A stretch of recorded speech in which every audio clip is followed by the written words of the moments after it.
les Français sont-ils conscients de cette difficulté que vous évoquez? Sinon, pourquoi en rajoute-t-on avec Emmanuel Macron qui donne encore dans la provocation en toisant la Russie tout le temps, comme s'il voulait d'une guerre avec la Fédération de Russie? La guerre avec la Russie est la seule planche de salut de Macron. C'est la seule planche de salut, parce que le gars là, mais sinon un jour, les Français vont le prendre et le pendre au lampadaire de l'Élysée. C'est la seule planche de salut. C'est-à-dire qu'il veut un alibi pour dire, ben, écoutez, moi j'étais prêt à redresser la barre, mais voilà le méchant Poutine qui est venu nous attaquer. Alors, je reprends même, ce n'est même pas, la guerre en Ukraine est venue après. On a parlé d'un pays endetté, machin, mais tous les pays sont endettés. La France n'a pas le monopole de la dette. Les Américains, les Japonais, ce sont les grandes puissances économiques et financières, mais ils sont endettés jusqu'au cou. En Afrique, n'en parlons pas. Tous nos pays, ils sont endettés, même si certains, dans leur jonglage politico-littéraire, veulent faire croire que c'est tel pays seul ou tel autre seul qui est endetté. Non, tous les pays sont endettés. Mais je pose une question simple.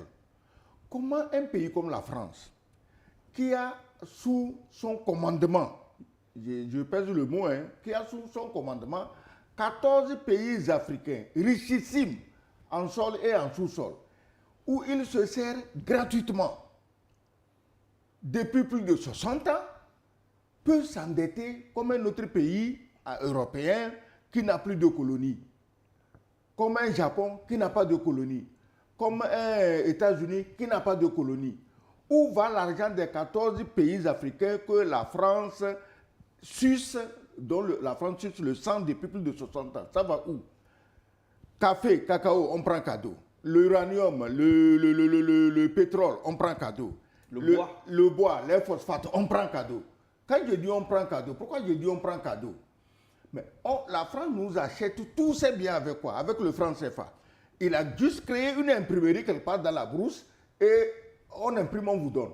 Si la France, en prenant ses biens, nous payait en monnaie, en devise forte, là, elle ne prend pas cadeau.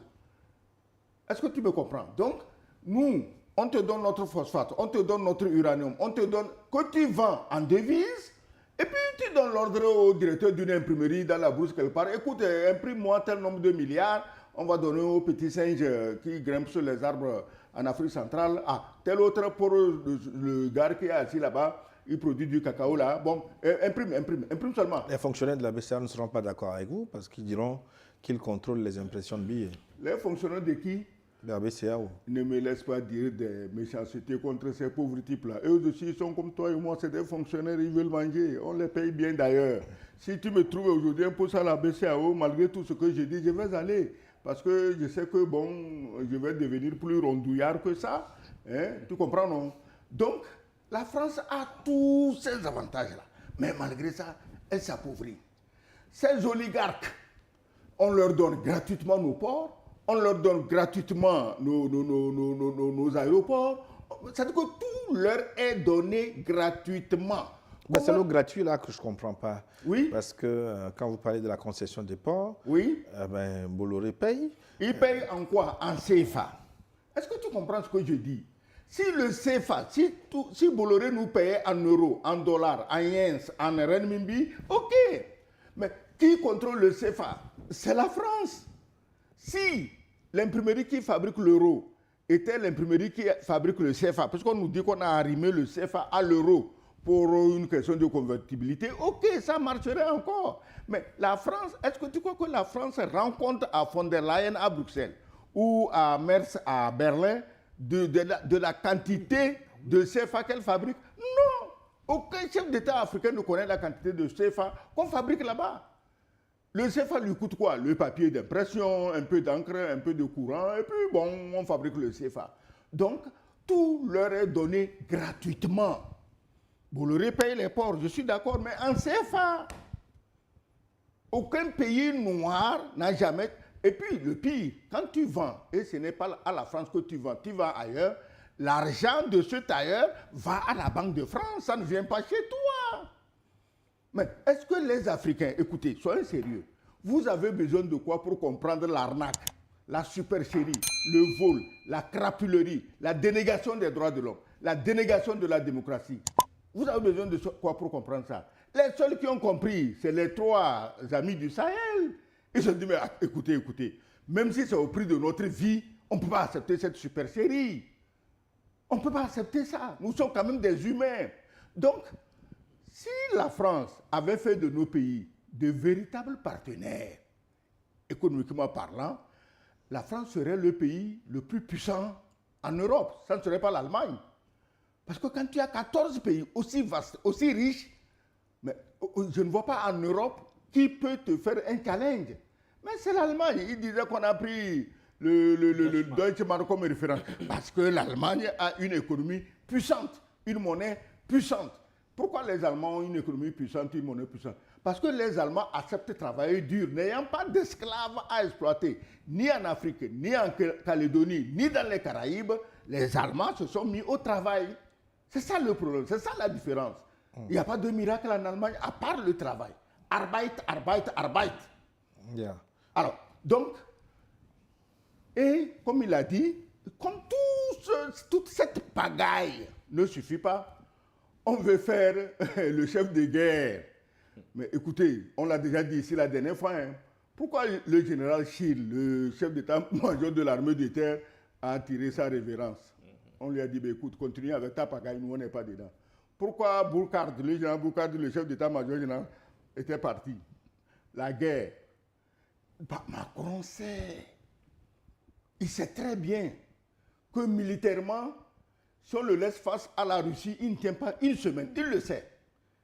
Il peut aller larguer toutes ces bombes atomiques sur la Russie, 17 millions de kilomètres carrés, 7 millions de taïgas, de forêts. Toutes ces bombes ne peuvent pas détruire toute la Russie. Mais lui, la Russie a besoin d'un seul missile, Satan 2, avec 10 ou 12 têtes. La France, on n'en parle plus. Est-ce que tu comprends? Donc, il se mêle d'une guerre parce que c'est la seule planche de salut. Et il a trouvé un autre inconscient qu'on a mis à la tête de l'Ukraine, à qui on dit, bon, il faut tuer jusqu'au dernier Ukrainien, et il est content, tu le vois, il marche comme ça. Et au dernier nouvelle, il a fait quoi? Il a pillé tellement l'argent. Ce farfelu de Zelensky, là, il a pillé tellement de milliards. Il est aujourd'hui un des plus grands propriétaires immobiliers du monde. Car plus de 41 appartements rien que dans les Émirats. Bon, voilà les amis de Macron. C'est à ces gens-là qui s'est accoquiné en France pour piller la France. Pourquoi les Français marchent? Parce que les Français ne comprennent pas qu'avec tout ce que leur pays a, qu'on cite 3 ou 4 types qui sont milliardaires, chaque année, leurs avoirs en dizaines ou en centaines de milliards doublent et les autres sont en train de mourir de faim. Donc, la guerre est venue. Et regarde ce qui est en train de se passer. On dit qu'il y a des drones qui sont tombés en Pologne. On n'a même pas la certitude de qui a envoyé les drones. Entre parenthèses, je te signale qu'il y a un des drones qui est un leurre. C'est-à-dire que c'est des drones qui ne sont pas armés. On les envoie pour s'attirer le ciel des radars ennemis. Bon, il y a un des drones qu'on a ramassé en Pologne. C'est des drones qui ne peuvent pas voler de la Russie jusqu'en Pologne. Mais on l'a ramassé et il était comment? Presque intact. On dit qu'il est tombé. On regarde, on ne voit même pas des traces de chute. Ça veut dire que le drone avait été saisi en Ukraine. On l'a transporté, on l'a mis, on a appelé les photographes. Allez-y, on veut notre guerre. La Pologne devait réfléchir. Le jeu qu'elle joue, elle devait réfléchir parce que je rappelle qu'en septembre 1939, quand les armées nazies ont déferlé sur la Pologne, ils avaient trouvé une ruse. Ils ont envoyé des militaires allemands, habillés en militaires polonais, créer la bagarre à la frontière sur une barrière et dire, ah voilà, c'est les Polonais qui nous envahissent, nous on fait la guerre. Si la Pologne se rappelle ça, elle doit éviter de jouer le sale jeu dans lequel elle veut entrer. Et qu'est-ce qu'on dit? Macron a envoyé 3 rafales. Écoutez, quand les Russes ont appris que 3 rafales français arrivent, ils ont fui. Tu sais pourquoi ils ont fui? Ils craignent que les débris des rafales là ne leur tombent sur la tête parce qu'ils n'ont pas oublié ce que sont devenus les rafales dans la guerre entre l'Inde et le Pakistan. Donc les Russes ont dit, ben, écoutez, dégageons parce que bientôt ça va finir en cacahuète et il ne faut pas que ça nous tombe sur la tête. 3 rafales, ils font quoi? Rien. On veut la guerre, c'est tout. Sur la guerre et puis sur le CFA, je reviendrai sur ce sujet. Je voudrais qu'on interroge les fondements de cet effondrement de l'Empire français. Est-ce qu'il faut aller sur le plan métaphysique, chercher les mobiles, enfin les raisons pour lesquelles la France a des difficultés aujourd'hui, docteur Folly? Oui, ben, comme vous le savez déjà, il n'y a pas de manifestation physique sans une substance métaphysique. Et la France est un sujet collectif, c'est une nation, c'est une puissance qui a quand même produit des actes par le passé que le cycle karmique doit normalement lui renvoyer. Vous prenez le cas de 2 grandes puissances d'abord en Europe. Vous avez le Portugal et l'Espagne.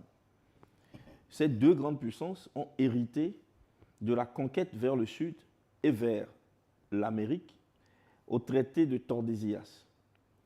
Et avant ce traité, il y a eu le pape, bien entendu, qui a demandé explicitement à Dom Infante, le prince au Portugal, d'attaquer les Arabes, les Maures, les Africains jusqu'en Guinée, c'est-à-dire jusqu'en Afrique occidentale. Suivez un peu la progression du Portugal. Aujourd'hui, c'est l'Angola qui prête de temps en temps de l'argent au Portugal. La même chose va valoir pour l'Espagne. Toutes les puissances qui ont créé le désordre ailleurs de façon indue ont payé de leur grandeur avec le temps. Vous me parlerez peut-être de la couronne britannique. Les Britanniques, si vous observez très bien le déploiement de la Grande-Bretagne dans le monde, ils ont gardé un style gentle. Et même après la colonisation, en créant le Commonwealth, ils ont accordé des libertés incroyables aux colonies. La Grande-Bretagne, en régime colonial, attirait toutes les populations des autres colonies parce que tout le monde disait qu'on vit mieux en colonie sous l'autorité anglaise. Et les Britanniques n'ont jamais voulu se mélanger à Londres avec des nègres en griffe parce qu'ils savaient que la parenthèse historique durant laquelle ces peuples ont été soumis à leur autorité va passer. Ce n'est pas le cas de la France, qui, à cause de la philosophie de l'assimilation des Jacobins, va se mélanger à l'extrême avec les populations coloniales pour en faire des citoyens français. Vous verrez dans le petit Paris des palais appartenant au Bongo, ainsi de suite. Ce qui est impossible dans le petit Londres. Donc vous avez une façon de gérer les inférieurs qui est très brutale du côté de la France. Maintenant, du point de vue de la métaphysique, au-delà de la chasse karmique qui revient, il y a le sang versé. Et le sang qui est versé indûment, il crie. Vous savez, pour ceux qui lisent un peu la Bible, quand vous allez dans le chapitre 4 du livre de Genèse, à partir du verset 10, on demande à Caïn, où est ton frère Abel? Il demande, est-ce qu'il est le gardien de son frère? Suis-je le gardien de mon frère? Et on lui dit que le sang de ton frère crie vengeance. Et la terre qui a ouvert la bouche pour recueillir le sang de ton frère, elle est la même terre qui va te maudire. Donc tu es maudit parce que tu as laissé couler du sang innocent. Vous savez, Sylvanus Olympio, le premier qui a été tué comme une mouche. Et nous savons que ce n'est pas une main togolaise qui a fait le coup. Et parce qu'à l'époque, le droit international prévoyait un acte de guerre. Quand vous assassinez un président étranger, ça s'appelle en droit international public, un acte de guerre gravissime, avec rupture immédiate des relations diplomatiques. C'est cela que l'on veut éviter et on fait porter le chapeau à un nègre togolais. Et cette situation est aujourd'hui, pour le cas particulier du Togo, une épine dans notre gorge. Maintenant, vous quittez le Togo, vous allez au Cameroun, à Madagascar. dans les autres colonies. Avec le Mouniobé, Congo, passant par Mais Thomas au Sankara. Congo, mais quand vous voyez le carnage effectué par des militaires, les officiers, les autorités françaises, partout dans le monde, vous dites, mais ce pays est maudit. Alors tout ce sang va crier vengeance. À un moment donné, la France ne tiendra plus. Et les puissances qui vont la juger sont prêtes pour le faire. Elles ont commencé. J'avais cité sur ce plateau un rapport de l'Agence nationale de renseignement de la CIA américaine sur l'état du monde en 2030. L'état du monde en 2040 est déjà sorti. L'état du monde en 2030 dit très bien qu'en 2030, il y aura 4 grandes puissances, superpuissances. La Russie, la Chine, la Grande-Bretagne, les États-Unis. La France disparaît du club des grandes puissances. Il faut lire le rapport. Le rapport ne fait pas de la métaphysique. Le rapport étudie les indicateurs réels, géopolitiques, économiques, culturels, financiers. Et on explique par A plus B pourquoi la France va disparaître. Et donc, on n'est pas étonné. Les mêmes Français, ils savent. L'élite française sait que leur pays ne vaudra plus rien et que leur pays est entré dans un cycle de jugement. Lorsque les États-Unis donnaient l'AFRICOM à l'Allemagne, à Stuttgart, c'était le premier site d'installation de l'AFRICOM. Pourquoi les Américains devaient créer une force de commandement africaine au moment où la France faisait déjà le gendarme en Afrique? C'était là le premier signe du déclin. Donc, lorsque on désactive le dispositif militaire français, plusieurs pensent que c'est parce que la jeunesse africaine fait pression et que les Français vont se désactiver au Sénégal. Non, en Côte d'Ivoire, non. C'est la pression américaine. C'est les Américains qui demandent aux Français de faire bagage et de quitter les lieux parce qu'ils n'ont plus la force, la puissance pour gérer ces États. Et l'Empire français va être divisé entre les États-Unis et la Russie. Vous savez, les négociations entre Donald Trump et Poutine concernent également les vestiges de l'Empire français. Donc la présence russe dans le Sahel n'est pas un hasard. La présence russe en Centrafrique, que la France elle-même a lâché à la Russie. On ne comprend pas quels sont les ressorts de cet accord, mais c'est la France même qui finalement a dû lâcher la Centrafrique à la Russie. Tout cela, la division de la France, du gâteau français, est prévue et ce sont les signes de la malédiction sur la France. Un dernier élément ici, lorsque vous prenez pratiquement l'État français lui-même, vous voyez bien que vous ne voulez plus rentrer dans les développements liés au franc CFA. Pourtant, non, le franc CFA est lié à la métaphysique. Je reviendrai là-dessus. Ouais. D'accord, à la métaphysique de la malédiction française. Il est intimement lié. C'est-à-dire que Emmanuel Macron, moi, quand je le lis, je le considère comme étant le bras justicier qui fait la justice à l'État français. Et il disait tout de suite qu'il vient du monde de la finance. Il n'est pas un produit du monde politique français. C'est comme un ovni qui arrive et qui fait payer quelque chose à la France. Vous savez que c'est lui qui a décidé de laisser l'Afrique au réseau. On en parle très peu, mais lorsqu'il prend le pouvoir, dans son premier mandat, la deuxième année, il y a eu une grande rencontre entre le gouvernement français et tous les réseaux qui contrôlent l'Afrique. En fait, ce n'est pas la France en tant qu'État qui gouverne, qui a sous son commandement les 14 pays qu'il a cités. Il y a des monarchies européennes qui se sont partagées des pays africains. Il y a des multinationales, des richesses, des fortunes qui sont en Europe, à qui appartiennent des portions de terre de l'Afrique francophone. Et donc la France est comme une plateforme de médiation entre ce monde occulte et les Africains. Et c'est pour cela qu'il y a tous ces acteurs qui défendaient la position française partout lorsqu'il y avait des coups d'État indus, ainsi de suite, et des carnages. Aujourd'hui, Emmanuel Macron a dit qu'il faut détacher la France des réseaux et il faut laisser la gestion de l'Afrique au réseau. Laisser l'État français se gérer lui-même. Donc, il réduit la puissance de l'État français. C'est les réseaux qui gèrent maintenant l'Afrique. Et c'est avec ces réseaux que combattent nos 3 militaires du Niger. C'est avec ces réseaux, contre ces réseaux que combattent des États qui veulent s'en sortir, comme le Togo, mais qui sont liés qui sont tellement liés et on verra le dénouement de ce bras de fer entre le Togo et la France. Et les pays comme la Côte d'Ivoire qui vont rentrer dans une convulsion vers la fin de cette année avec les élections qui vont venir. Alors vous avez un pays qui est maudit, ce n'est pas nous qui le disons, c'est les actes posés par l'État français sur des populations qui ont fini de purger leur peine. Les Africains ont fini de purger leur peine. Donc, ils ne méritent plus d'être maltraités. Les maltraitances successives ou les maltraitances supérieures à la dose de punition que les Africains méritent constituent une malédiction pour l'État français. Il me reste